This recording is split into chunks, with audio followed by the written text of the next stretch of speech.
স্বামী বিবেকানন্দ বলেছেন, একজন মানুষ ১২ বছর যদি মিথ্যা কথা না বলে তাহলে সে যা চাইবে তাই পেয়ে যাবে।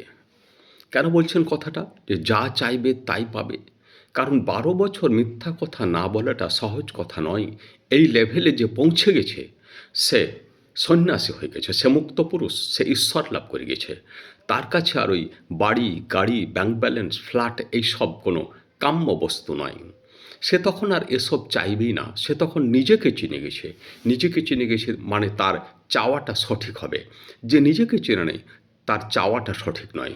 আমরা যে অনেক সময় টাকা গাড়ি বাড়ি চাই, পরবর্তীকালে দেখা যায় ওই বস্তুগত ভোগবাদী জিনিসগুলো কিন্তু আমাদেরকে সুখ দিতে পারে নাই।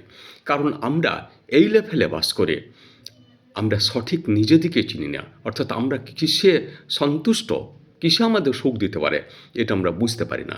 তাই আমরা এটা সেটা নানা রকমের দ্রব্য সামগ্রী চাই। কোনো দ্রব্য সামগ্রী, কোনো ভোগবাদী দ্রব্য সামগ্রী কখনো মানুষের অন্তরকে স্যাটিসফাই করতে পারে না।